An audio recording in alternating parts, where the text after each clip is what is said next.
राजू एक गरीब लेकिन मेहनती लड़का था। उसके पास ना जमीन थी, न कोई बड़ा सहारा। दिन भर मजदूरी करता और रात में पेड़ के नीचे सो जाता। एक दिन जब वो नदी के किनारे बैठा हुआ था, तभी वहां से एक बूढ़ा साधु गुजरा।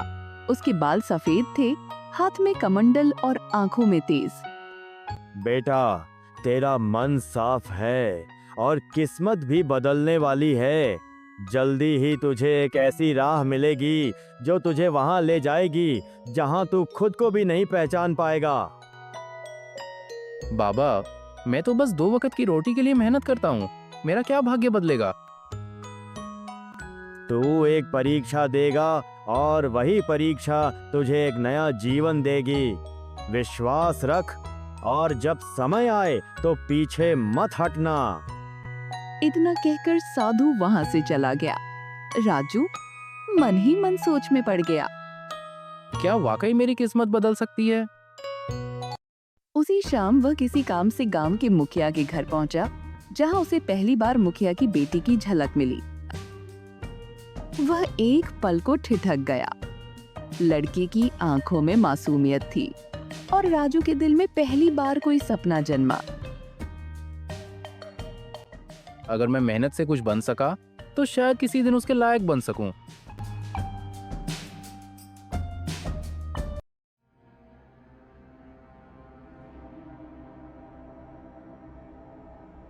क्या हुआ रे? रोटी खाने आया था या सपने देखने?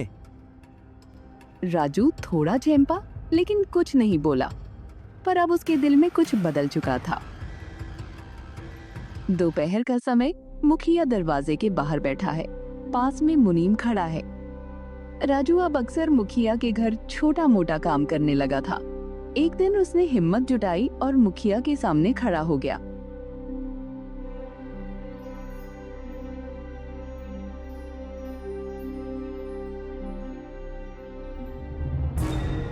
मुखिया जी, मुझे आपकी बेटी से विवाह की अनुमति चाहिए।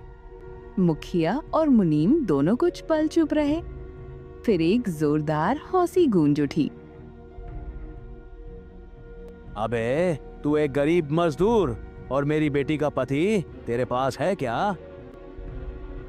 मेरे पास कुछ नहीं, लेकिन मेहनत है, सच्चाई है और हिम्मत है। मालिक, लग रहा है ये सच में सपना देख रहा है। ठीक है राजू, अगर तेरी बात में दम है तो मैं तुझे एक मौका देता हूँ। वह खड़ा होकर राजू के पास आता है। तुझे 3 महीने का वक्त देता हूँ। 3 महीने में 100 सोने की मुद्राएं ला कर दिखा, तब मैं सोचूंगा कि तू मेरी बेटी के काबिल है या नहीं। राजू थोड़ा सन्न रह गया, लेकिन उसने नजरें नहीं झुकाईं। मैं ये परीक्षा स्वीकार करता हूँ। अगर मेहनत से कमा कर लाया तो आपकी बेटी का हाथ मांगने का अधिकार रखूंगा, और नहीं तो खुद ही दूर हो जाऊंगा।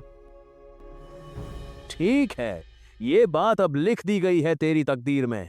देखूं कौन जीतता है, तेरी मेहनत या मेरी शर्त।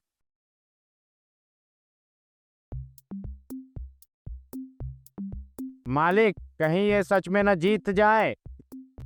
अगर जीत गया तो फिर शायद वो इस घर का दामाद ही नहीं, इज्जत भी ले आएगा। राजू गांव से निकल चुका था। 3 महीने का समय था और लक्ष्य था 100 सोने की मुद्राएं। वह दूर एक गांव में पहुंचा, जहां एक बड़ा व्यापारी मजदूर ढूंढ रहा था।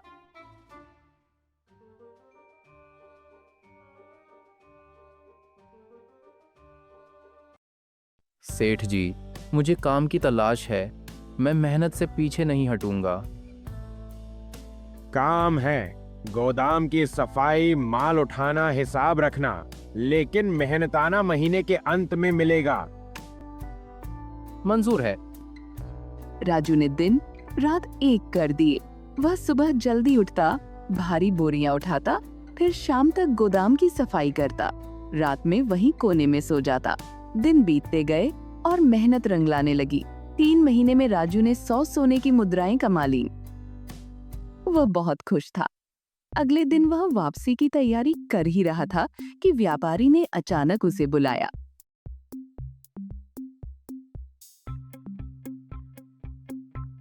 रुक जा, तू नहीं जा सकता। मेरे गहनों का छोटा संदूक गायब है और गोदाम में सिर्फ तू था। यही चोरी तूने की है। राजू हक्का बक्का रह गया। क्या मैंने तो आपकी हर चीज संभाल कर रखी। ये झूठ है सेठ जी। तो क्या संदूक हवा में उड़ गया? मैं तेरी तलाशी लूंगा और जो मुद्राएं तू ले जा रहा है वो सब मेरी हैं। ये मेरी मेहनत की कमाई है। लेकिन व्यापारी नहीं माना। उसने राजू से मुद्राएं छीन ली और कहा, जब तक तेरी सच्चाई साबित नहीं होती, ये मुद्राएं मेरी हैं। राजू की आंखों में आंसू आ गए, लेकिन गुस्से और अपमान के। उसने कुछ नहीं कहा, बस अपनी गठरी उठाई और चुपचाप गांव की ओर वापस चल पड़ा। मैं हार नहीं मानूंगा। मैं साबित करूंगा कि ये मेरी मेहनत है और कोई इसे मुझसे छीन नहीं सकता। राजू थका हुआ लेकिन डटा हुआ सीधे मुखिया के घर पहुंचा। 3 महीने पूरे हो चुके थे। उसकी आंखों में हल्की जलन थी, मगर इरादा पहले से और मजबूत। मुखिया जी, मैं लौट आया हूँ। ये रही मेरी कमाई, 100 सोने की मुद्राएं।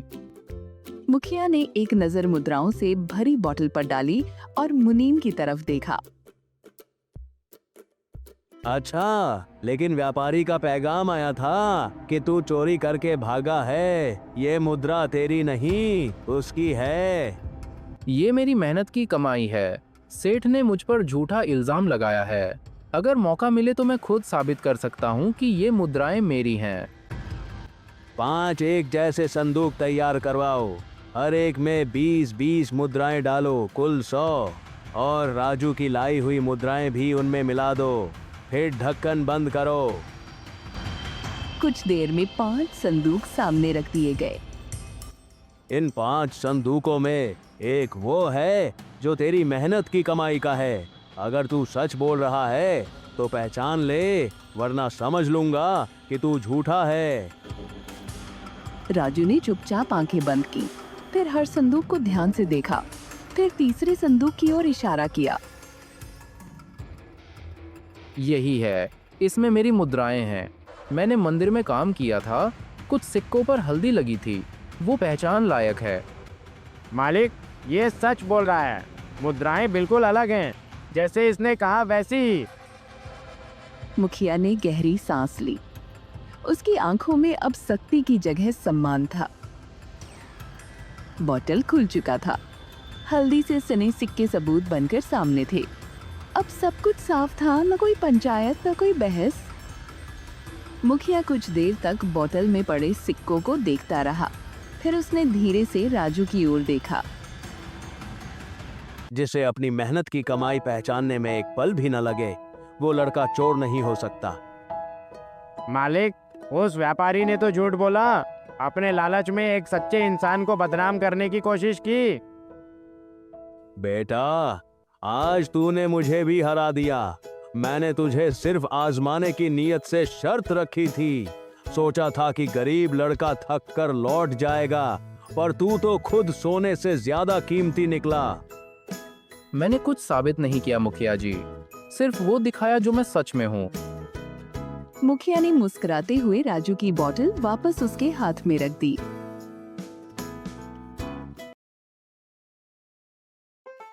ये मुद्रा सिर्फ सिक्के नहीं, तेरी इज्जत है। और अब मैं तुझे सिर्फ दामाद नहीं, बेटा बनाना चाहता हूँ। अब तू दोनों चीजें ले जा, अपनी मेहनत की कमाई और वो रिश्ता जो तू सच में डिजर्व करता है। आज मुझे यकीन हो गया कि सच्चाई कभी हारती नहीं। कमरे में सन्नाटा था, लेकिन उस सन्नाटे में सम्मान, प्यार और नई शुरुआत की आवाज गूंज रही थी।